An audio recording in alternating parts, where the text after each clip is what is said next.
Hello नमस्कार दोस्तों, कैसे हो आप लोग। उम्मीद करते हैं आप लोग बहुत बढ़िया होंगे। दोस्तों आज हम लोग 16 अक्टूबर के करंट अफेयर को कवर करने वाले हैं। ये पार्ट 1 है। आवाज से ये पर डे आपको वीडियो मिलती रहेगी। तो दोस्तों ज्यादा समय लेते हुए स्टार्ट करते हैं आज का ये महत्वपूर्ण सेशन। सबसे पहले हम क्वेश्चन हमारा है कि सत्यजीत रे लाइफ टाइम अचीवमेंट अवार्ड से किसे सम्मानित किया जाएगा। ठीक है, तो ऑप्शन ए हमारा हो जाएगा माइकल डगलस। ऑप्शन बी हमारा हो जाएगा नोवाक जोकोविच। ऑप्शन सी हो जाएगा हमारा कार्लोस अलकराज। और ऑप्शन डी हमारा हो जाएगा आर्या सबलिंका। इसका राइट आंसर होगा ऑप्शन नंबर ए माइकल डगलस। अगर माइकल डगलस की बात करते हैं तो ये यूएसए के हैं।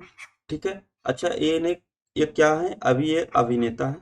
ठीक है, एक हॉलीवुड अभिनेता है और प्लस ये निर्माता भी है। ये आपको ध्यान रखना है। अच्छा, इन्हें कब दिया जाएगा अवार्ड। ये अवार्ड दिया जाएगा 54th जो इंटरनेशनल फिल्म फेस्टिवल है। फिल्म फेस्टिवल जो गोवा में आयोजित किया जाएगा। कहाँ पे, गोवा में आयोजित किया जाएगा। उसमें इनका नाम आया है, माइकल डगलस को उसमें सम्मानित किया जाएगा लाइफ टाइम अचीवमेंट अवार्ड। ठीक है, सत्यजीत रे लाइफ टाइम अचीवमेंट अवार्ड से इन्हें सम्मानित किया जाएगा। अगर हम बात करते हैं कि नोवाक जोकोविच की, तो नोवाक जोकोविच के बारे में आप लोग जानते हैं कि ग्रैंड स्लैम जो हमारे होते हैं, ग्रैंड स्लैम जो हमारे होते हैं वो 4 प्रकार के होते हैं। ठीक है, कौन कौन, Australian open, French open, Wimbledon open और यूएस ओपन। ठीक है, तो ऑस्ट्रेलियन, फ्रेंच और विंबलडन, ये तीनों का जो खिताब इस बार जीते हैं ये नोवाक जोकोविच जीते हैं। कौन जीते हैं, नोवाक जोकोविच जीते हैं। अगर बात करें विंबलडन की, विंबलडन ओपन, तो कार्लोस कार्लोस अलकराज ने ये जीता है। ठीक है, उसके बाद आर्या सबलिंका की बात करते हैं, तो इन्होंने फीमेल में ऑस्ट्रेलियन ओपन जीता है, आपको ध्यान में रखना है। ठीक है, अगर अगर हम बात करें सत्यजीत रे लाइफ टाइम अचीवमेंट अवार्ड की, तो इनकी स्थापना कब हुई थी। इनकी स्थापना हुई थी 1999 में। कब हुई थी, 1999 इनकी स्थापना हुई थी। ये इस समय क्या चल रहा था, 30वें इंटरनेशनल फिल्म फेस्टिवल के दौरान इसकी स्थापना हुई थी। ये आपको ध्यान रखना है। अच्छा, ये किस क्षेत्र में दिया जाता है, ये सिनेमा के क्षेत्र में दिया जाता है, आपको ध्यान रखना है ये भी। और अगर 2022 की बात करते हैं तो 2022 में ये किसको दिया गया था, कार्लोस सौरा को। किसको दिया गया ये अवार्ड, कार्लोस सौरा को ये अवार्ड दिया गया। ये कहाँ के हैं, ये स्पेन के खिलाड़ी हैं, ये आपको ध्यान, स्पेन के एक्टर हैं, आपको ध्यान रखना। ये कहाँ के हैं, ये स्पेन के एक्टर हैं, आपको ध्यान में रखना है। ठीक है, नेक्स्ट क्वेश्चन की अगर हम बात करते हैं तो दूसरा क्वेश्चन हमारा है, सितंबर 2023 के लिए ICC men's player of the month किसे चुना गया। आपकी जानकारी के लिए बता दें कि आईसीसी एक इंटरनेशनल क्रिकेट की संस्था है। ठीक है, जो हर महीने के एंड में हर एक की जो अच्छा खिलाड़ी परफॉर्मेंस किया जाता है उन्हें उस मंथ का खिलाड़ी प्लेयर ऑफ द मंथ घोषित करती है। ठीक है, तो इस बार सितंबर के लिए जो घोषित हुए हैं उनका क्या नाम है आपको बताना है। इसका ऑप्शन हो जाएगा Babar Azam A. Option B होगा हमारा Rohit Sharma. Option C Shubman Gill. Option D Chamari Athapaththu. इसमें से option C is the right answer. Shubman Gill को सितंबर महीने का player of the ICC player of the month बनाया गया है, आपको ध्यान रखना है। अच्छा, अगर बाबर आजम की बात करते हैं तो बाबर आजम अगस्त महीने मतलब पिछले मंथ इनको बनाया गया था, ये आपको ध्यान रखना है। रोहित शर्मा की बात करें तो ये वनडे वर्ल्ड कप में इस समय 7 बार शतक लगा चुके हैं। जो दुनिया का सबसे पहला बल्लेबाज है जो इंटरनेशनल वर्ल्ड कप में, वनडे वर्ल्ड कप में 7 शतक लगाए हैं। इसके पहले कौन थे, 6 शतक लगाए थे, किसने, सचिन तेंदुलकर ने लगाए थे। इसके साथ ही रोहित शर्मा को फास्टेस्ट शतक लगाने का भी अवार्ड दिया गया है। और अगर बात करते हैं रोहित शर्मा की, तो रोहित शर्मा अभी तक तीसरा ये वर्ल्ड कप खेल रहे हैं। और सचिन तेंदुलकर की बात करें तो ये अभी तक 6 वर्ल्ड कप खेल चुके हैं। 6 वर्ल्ड कप में इन्होंने 6 शतक लगाए हैं। और रोहित शर्मा तीसरे वर्ल्ड कप में ही 7 शतक लगा दिए हैं, जो कि दुनिया के नंबर 1 खिलाड़ी हो गए हैं रोहित शर्मा। ठीक है, अगर चमारी अट्टापट्टू की बात करते हैं तो चमारी अट्टापट्टू एक विमेंस खिलाड़ी हैं जिन्हें सितंबर महीने के लिए वुमेन्स में आईसीसी मेंस और वुमेन्स दोनों को प्लेयर ऑफ द मंथ घोषित करती है। वुमेन्स में चमारी अट्टापट्टू को इस बार ICC women's of the month घोषित की है। ठीक है, शुभमन गिल और चमारी अट्टापट्टू को घोषित किया गया है प्लेयर ऑफ द मंथ। ठीक है। और अगर बात करते हैं कि शुभमन गिल की, तो शुभमन गिल ने अभी जो एशिया कप चल रहा था उसमें इन्होंने अच्छा खासा परफॉर्मेंस दिखाया था। उसके बाद ये वर्ल्ड कप में इन्होंने ऑस्ट्रेलिया के खिलाफ भी बढ़िया परफॉर्मेंस दिखाया, जिसकी वजह से इन्हें प्लेयर ऑफ द मंथ चुना गया। अच्छा,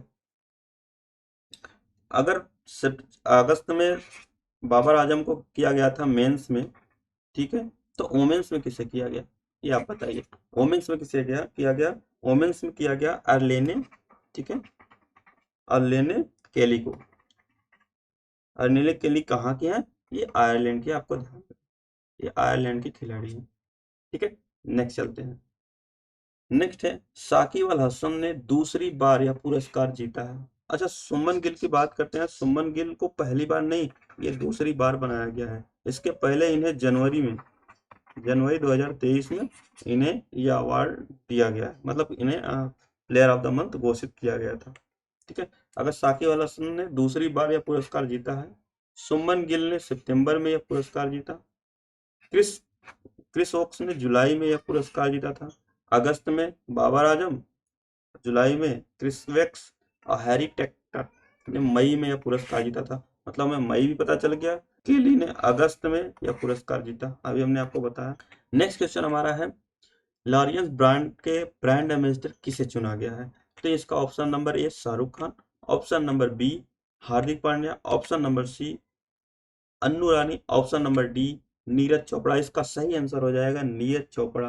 नीरज चोपड़ा की बात करते हैं तो इन्होंने ओलंपिक में गोल्ड मेडल जीता।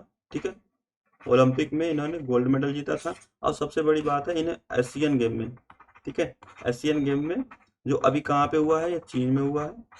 ठीक है, चीन में इस बार भारत की रैंक क्या रही है? भारत की रैंक की बात करते हैं एशियन गेम में, तो चौथे नंबर पे रही है। नीरज चोपड़ा क्या है? एक भाला फेंक खिलाड़ी है। ठीक है, एक भाला फेंक खिलाड़ी है। तो इन्हें इस बार लॉरियस ब्रांड के ब्रांड एम्बेसडर के रूप में नियुक्त किया गया है। अच्छा, अगर बात करते हैं भाला फेंक में एशियन गेम में, एशियन गेम में एशियन गेम की बात करें तो इसमें मेल भी इस बार गोल्ड मेडल जीतते हैं और फीमेल भी गोल्ड मेडल जीतते हैं। मेल की बात करें तो नीरज चोपड़ा सब लोग बता देते हैं। अगर फीमेल की बात करें तो कौन है? अन्नू रानी। कौन है यहाँ पे? अन्नू रानी है। ठीक है, अन्नू रानी को इस बार फीमेल के लिए गोल्ड मेडल मिला है एशियन गेम में। अच्छा, हार्दिक पांड्या की बात करते हैं तो हार्दिक पांड्या होंडा को, हुंडई, ठीक है, हुंडई हुंडई के ब्रांड एम्बेसडर के रूप में नियुक्त किया गया है। और शाहरुख खान को, यह एक्टर हैं लेकिन इन्हें आईसीसी वर्ल्ड कप का ब्रांड एम्बेसडर नियुक्त किया गया है। ये भी आपको ध्यान में रखना है। ठीक है, अगर हम लॉरियस की बात करते हैं, अगर हम लॉरियस ब्रांड की बात करते हैं तो ये क्रिकेट की एक चैरिटी संस्था है। ये भी आपको ध्यान में रखना है। ठीक है,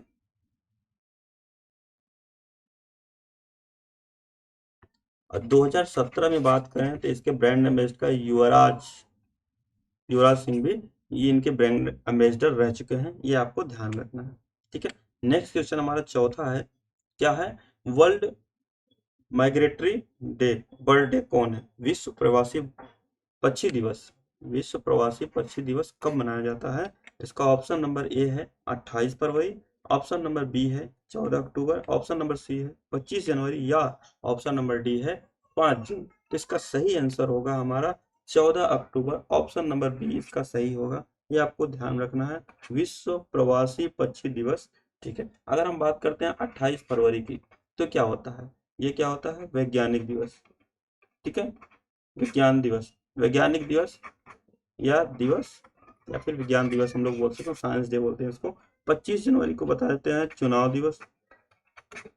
ठीक है, वोटर्स डे जिसको बोलते हैं। अगर हम बात करते हैं 5 जून की, तो 5 जून को हम लोग पर्यावरण दिवस मनाते हैं। पर्यावरण दिवस हम लोग मनाते हैं, ये हमें ध्यान रखना है। ठीक है, तो और 14 अक्टूबर को विश्व प्रवासी पक्षी दिवस मनाया जाता है, ये आपको ध्यान रखना है। अच्छा, बात करते हैं कि शुरुआत कब की गई थी प्रवासी की? तो प्रवासी पक्षी दिवस की शुरुआत 2006 में की गई थी। ठीक है, 2018 से ये 2 बार मनाया जाने लगा। कितनी बार मनाया जाएगा? 2 बार। अब कब कब मनाया गया? पहला तो हम लोग मनाते हैं 13 मई को। कब मनाते हैं? 13 मई। और दूसरा हम लोग कब मनाते हैं, 14 अक्टूबर को हम लोग मनाते हैं। ये आपको ध्यान रखना है, ये मोस्ट इम्पोर्टेंट है। अच्छा, प्रवासी पक्षी दिवस क्यों मनाया जाता है? जो प्रवासी पक्षी हैं उनके लिए हमें जागरूक करने के लिए ये मनाया जाता है, आप ध्यान रखना है। ठीक है, अगर इस बार की थीम की बात करते हैं तो थीम कौन सी रही है? वाटर, क्या थीम रही है? Water sustaining bird life. ठीक है, ये इस बार की थीम रही है, ये आपको ध्यान में रखना है। ठीक है, नेक्स्ट अगर बात करते हैं तो नेक्स्ट क्वेश्चन हमारा है, फीडे वर्ल्ड जूनियर रैपिड शतरंज चैंपियनशिप 2023 का खिताब किसने जीता है? तो उसका ऑप्शन नंबर हो जाएगा A Shreya Ghoshal, option number B हो जाएगा कृति सेनन, ऑप्शन सी हो जाएगा Alia Bhatt, option number D हो जाएगा रौनक साधवानी। इसका सही आंसर जो होगा वो ऑप्शन नंबर डी होगा, रौनक साधवानी। इसका सही आंसर होगा, फीडे जूनियर रैपिड शतरंज चैंपियनशिप का खिताब रौनक को मिला गया है। अच्छा, अगर हम बात करते हैं श्रेया घोषाल की, तो श्रेया घोषाल क्या है? एक प्रकार के सिंगर है। ठीक है, इन्हें अभी राष्ट्रीय फिल्म पुरस्कार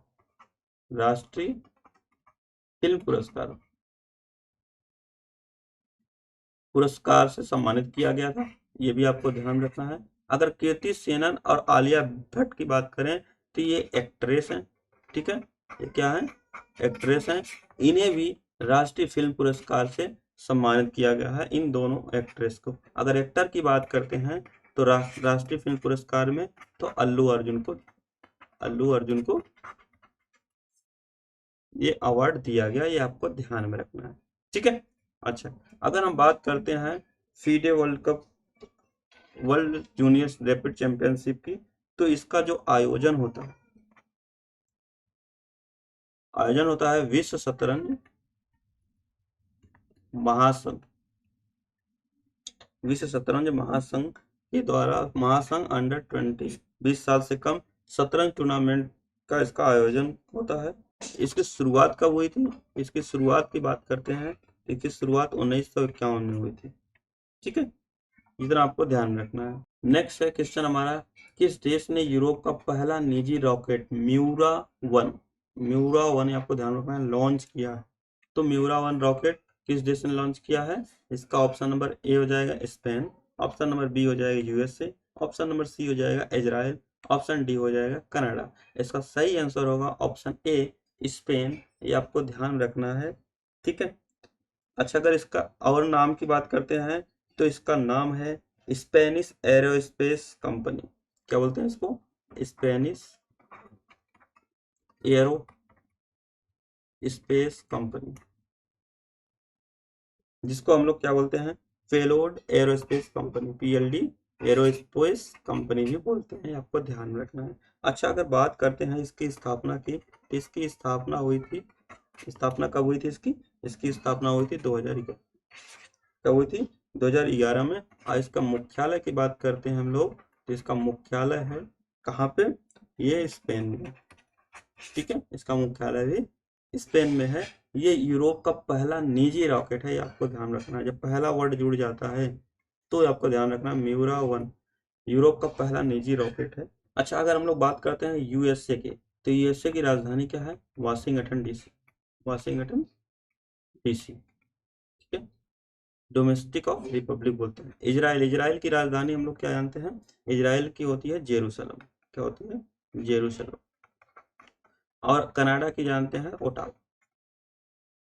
कनाडा से भारत के रिश्ते खराब हैं, अभी हाल ही में चर्चे में रही थी। और इजराइल की बात करते हैं तो अभी इजराइल से हम भारत के जो रिश्ते हैं वो बहुत ही अच्छे हैं, बहुत अच्छे हैं। और अभी इजराइल हमास वार भी चल रहा है, तो इसमें भारत की जो प्रतिक्रिया है वो इजराइल के सपोर्ट में है। ठीक है, फिलिस्तीन या फिर हमास के साथ में भारत नहीं है, क्योंकि उन्हें हमास को लोग आतंकवादी मान रहे हैं। हालांकि कुछ लोग ये भी कह रहे हैं कि जो हमास है वो अपनी जमीन, मतलब जो फिलिस्तीन से इजराइल के द्वारा कब्जा किया गया है, वो अपनी जमीन के लड़ रहे हैं, लेकिन ये लीगल तरीके से नहीं, इलीगल तरीके से लड़ रहे हैं। तो इसलिए भारत इसका सपोर्ट नहीं करता है, भारत कभी बढ़ावा नहीं दिया है आतंकवाद को। तो भारत इजराइल के साथ है इसमें, इजराइल के साथ। अब बात करें यूएसए, कनाडा, ब्रिटेन, ये सभी बड़े बड़े जो कंट्री हैं वो इजराइल के साथ हैं। फिलिस्तीन के साथ मुस्लिम कंट्री हैं, जैसे गल्फ कंट्री है, ठीक है, मिस्र है, ईरान, इराक, ये सब है, ठीक है। तो इन सब के बारे में डिटेल में हमने वीडियो बनाया है, तो आप जाके देख लीजिएगा। आज हम बात करेंगे ग्रैंड स्लैम टेनिस टूर्नामेंट 2023 के बारे में। ग्रैंड स्लैम टेनिस टूर्नामेंट 2023 में है, तो ग्रैंड स्लैम लोग बताए हैं कि 4 प्रकार के होते हैं: ऑस्ट्रेलियन ओपन, फ्रेंच ओपन, और विंबलडन ओपन और यूएस ओपन, ठीक है। तो अगर बात करते हैं तो ऑस्ट्रेलियन, फ्रेंच और यूएस ओपन का जो खिताब जीता है वो नोवाक जोकोविच ने जीता है। ये आप सब जगह देख सकते हैं। नोवाक जोकोविच कहाँ के खिलाड़ी हैं? ये सर्बिया के खिलाड़ी हैं, ये आपको ध्यान रखना है, ठीक है। और सिर्फ विंबलडन ओपन किसने जीता है? कार्लोस अल्कराज ने जीता है, ये आपको ध्यान रखना है। तो दोस्तों, आपको ये वीडियो कैसी लगी? अच्छी लगी हो तो वीडियो को लाइक, शेयर और सब्सक्राइब जरूर कर दीजिएगा। मिलते हैं नेक्स्ट वीडियो में, तब तक के लिए जय हिंद, जय भारत।